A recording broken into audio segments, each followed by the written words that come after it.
I will freely admit it has been several days since the last clip where I said goodbye to Tim. That's because it's taken me forever to sort out the garage so I could actually get back in here again. It's a nightmare. It's a nightmare, this garage at times, I swear. But it's in. I have it in. I have a nice, new to me milling machine. Very nice Harrison. I have all the specs down the side here, which is lovely. All the oils that are supposed to be used. I have obviously the big Harrison badge, which is lovely. Now, what I like about this is it has a a 8-speed gearbox, which is lovely indeed to have 8 speeds via selections over here. That's always handy. And my plan with this, because it's a 3-phase machine, so my plan with this is I'm going to put it on a VFD. Because I can't run it at the moment. I don't have 3-phase power in this place, and to get 3-phase power installed is insanely expensive. Seeing as currently now this is my only 3-phase machine, it would seem a bit daft to buy a load of accessories to make everything 3-phase when I only have the one. So, rambling. This is my gorgeous new machine. I have it now up on wooden things because that way in the future, if I need to lift it for anything, do anything with it, I can now get a toe jack underneath it. Before it was obviously flat down to the floor. Not to mention, putting it on the wood meant that it's now solid and not going nowhere, which is amazing. It's always handy. Now, the gibs are still tight on this. Tim, or Crack Spanner, likes to have his gibs tight, so this actually is almost a 2-hand job to turn this hand wheel.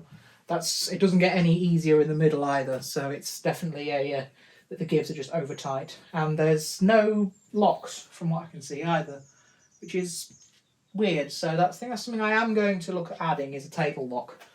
Because, yeah, I cannot see anywhere on here a screw that would be for a table lock. No, nothing. I've got screws for the saddle and clamps on the knees, down here on the knee, but I can't see anything for locking the table treble, which is a bit bizarre, but never mind. I'm sure I can retrofit something quite easily. That's what it's all about, is retrofitting modifying machines to work. Now, yes, you can probably see there are some dings in the table. There are some cuts into the table. They were here before me. Obviously, you can tell that I haven't powered it up yet. It's not my fault. And Crack Spanner assures me that it wasn't him either that did these. So it was whoever had it or whoever used it in the school, because this was a machine from a school. So kind of explains it really when you think about it. As you can see, I've got the vertical head that came with it off it currently. That's down on the floor, down there. I'll show you it in a minute. I'm missing a part that Tim's going to send to me. It's a cover that then goes on here with this seal because this front bearing otherwise is completely exposed. It's a tapered roller bearing and it's completely exposed if there's no cover on it. And then also it would piss oil out because there's the pump inside for the oil, pumps oil into here and sits this in the reservoir. That's why there's a gasket here. And the fact that I think I need to replace this gasket because it looks like this is what's failed in the past and is why oil kept pouring out. It's because this actually turns itself into an oil bath whenever you're running. So whenever you've got the vertical head on, it seals again, causes it to not leak everywhere. And then when you haven't, if you're running a horizontal, which I'll have more about in a minute, then it would also, this cover that goes over here would create a seal and therefore stop oil going, just losing it oil all the time. So yes, that's rather amazing. I've checked out the cross slide, or the X travel, the Y travel, I never can remember which it is, and it moves just fine, just nicely. I have had a quick clean up of the machine. It goes all the way to the full extent of its travel. Now the way I've now organised my shop is that it gives me access to all of its travel quite happily without any issues. So that's the main thing. The table is pretty much all the way down right now actually. So it won't go any lower to hit on anything. Obviously vertical issue, that's fine. It's meant to go up as high as the spindle.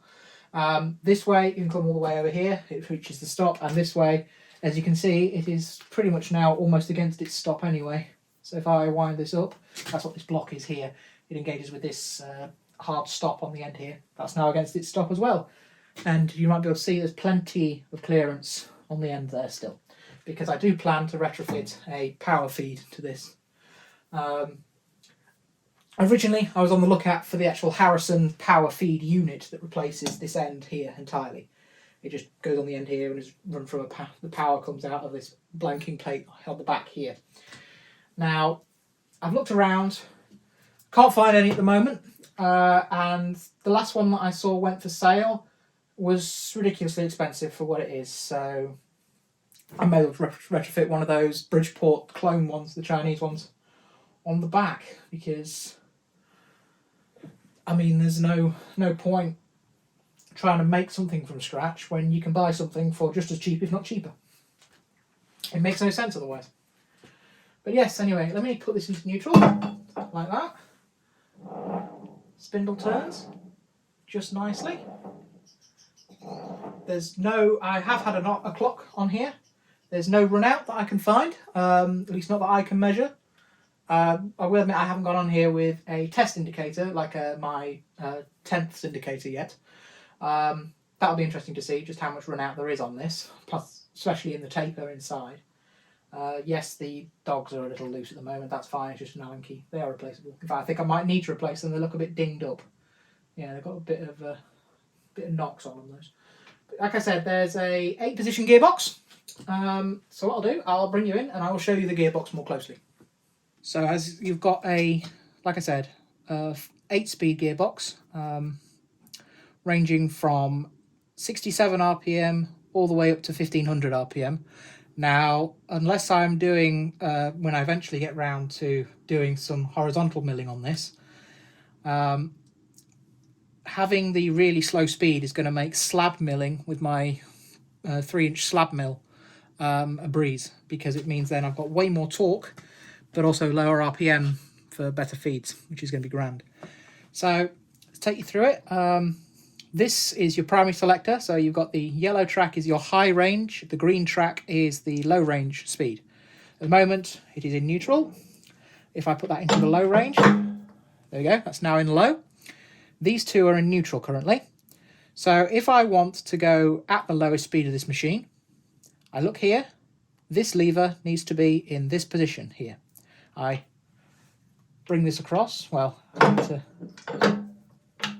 we go. That is now in the slowest speed the machine will go, just like that. You make sure before you turn the machine on that this one is in neutral when you do this, because the way it works is it's not a combination of levers to make a gear speed, it's each side, and the other one in neutral. That's how it works. So then if I want the next speed up, which would be 96, all I need to do is put this one across to the other position, like that. So that's now at 96 RPM speed.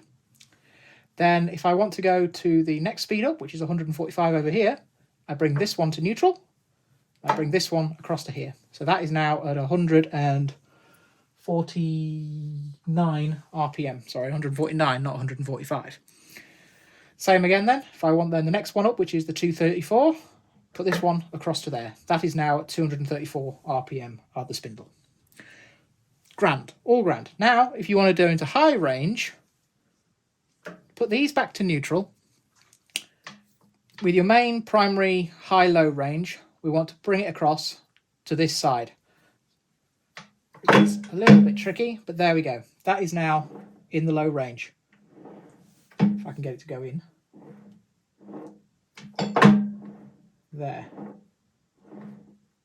Yep, that's now in the high speed rather. But currently, it's not actually connected to the belt.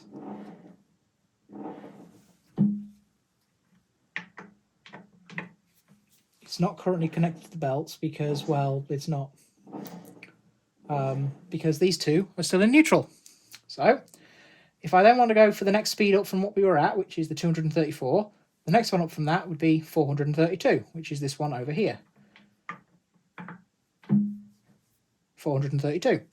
So I want this, make sure this one's in neutral, and bring this one across this way. Like that. I can kind of move the spindle because it's in the high range gearbox, but not really. But trust me, that is now at 432 RPM. Then if I want to go next one up, which would be the 613, just put this one across to the other way, and there it is. I can now almost turn the spindle. In fact, you can probably see it just moving slightly at the back here, or at the front here. So yeah, that's kind of moving. So then if we want to go to the next speed, which in this one, it's not linear. You'd expect it to be this position on here. It's not. You want to put that back to neutral, which is in the middle. And we want 958, which is this one, across to here. Now I can actually turn the spindle by hand. It's in gear now. I'm actually turning the motor right now by hand.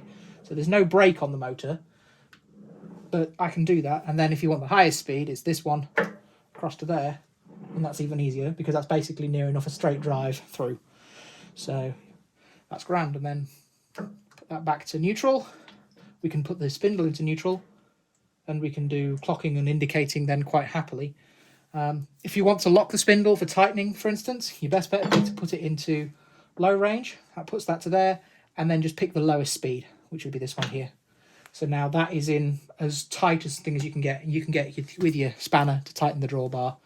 Because obviously when you're tightening these, you don't have to go super bozo mentalness when tightening. Just enough to make sure that the tapers have locked and sealed and that it's registered correctly, and then it's not going to come undone with vibration. So that is here. You can see there's an oil gauge here. From what I can tell, it's well over full, I think. Thanks to Crack Spanner again. He did tell me that it was probably over full. My plan, I'm probably going to do a full oil change on this machine as well. The drain plug for the gearbox is here. Whip that out, drain all the oil out. The fill port's up here. Put in the correct oil, which is listed down here, or at least what the modern equivalent is. And it's the same also then this in the quick change head, in the vertical head rather. That also has got an oil bath inside, so I'll need to drain and refill that too. That right there is the vertical head that I was telling you about. That came with the Harrison. On the side it tells you how to operate the mill to make sure that the spindle goes the correct direction for what you're after. I've covered it over with a rag at the moment because it's just an open taper at the moment on that end, so I want to make sure that no dust and debris and stuff drop inside it, because that thing weighs a friggin' ton. You wouldn't expect it just from a little vertical head, but now I see why parking attachments exist. Because that thing's heavier than it looks. Probably because A, it's made of cast iron, B, it's got the rotating joints in it, so there's more components, more bearings, and also it's full of oil, so that's also had some weight to it, I suppose. But yeah, what I'm planning to do, like I said a minute ago, is I'm going to swap all the oil out, drain it out, and I'm actually going to, without fully dismantling it, unless I absolutely have to, I'm going to clean up the whole thing as well, so that make it look respectable, make it look loved, and not like it just came out of the school that hasn't had it running for ages. So that's my plan anyway. So there we have it, my new stray. It's followed me home. Yeah, I'm really happy with the deal I got. Thank you once again, Crack Spanner, or Tim. Thank you for the deal that you helped me to get with this. It was a super duper swap. Like I said, like I mentioned earlier, I swapped the Myford ML10 and the Ajax horizontal mill for this bad boy, and not to mention also a few milling cutters and a couple of clocks and auto lock chucks as well that will fit this machine. So that's good. That's very good. Yeah, I know this is unexpected. Most likely, you were all expecting the next part of the milling machine kit, seeing as I've done the part 1, and this is not the part 2 of that, as you can probably all tell. That will be the next video to come in the series. It's just that the way timing's worked out, this came up next rather than doing the actual thing, and I couldn't work on the milling machine kit while my garage was mostly outside of the garage. I couldn't work using the tools that were no longer in the garage, if that makes sense. Probably not. But anyway, let's hope that me having this machine is the start of a brand new and wonderful era of machining capabilities in this shop. Because as much as I love my vertical mill that I've got over there, yes, I'm still going to be keeping that because it has a quill. This machine does not have a quill. But it's a more lightweight machine. It can't do heavy cuts. This is a 5 horsepower machine, I think.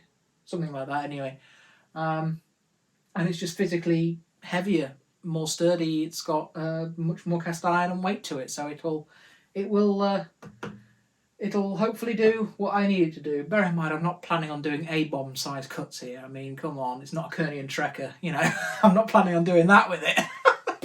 One day, maybe. One day I'll get a Kearney and Trekker, or if, oh my god, that new, well, at the time of this recording, he's just received a American pacemaker in his new machine shop. Now, trust me, when I watched that being delivered, oh, that had me drooling. That really had me drooling.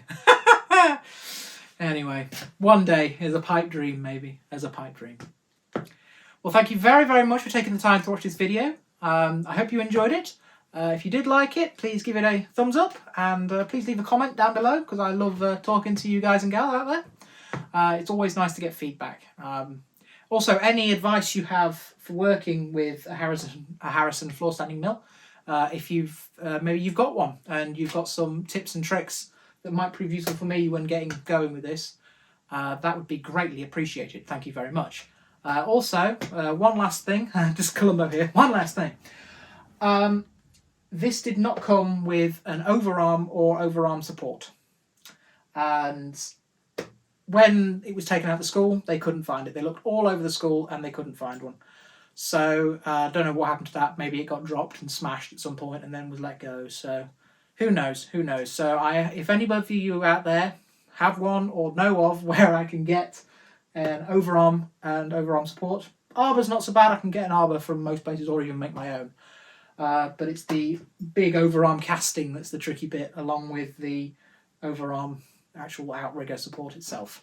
Any help that any of you can be on that will be greatly appreciated. Thank you very much. Thank you once again. One more thing as well. If you enjoyed my content and you would like to see more, make sure that you click that subscribe button and then turn on notifications by clicking that little bell, so you don't miss any of my new content that comes out. Thank you very much, everyone. You stay safe, and I will see you next time. Cheerio.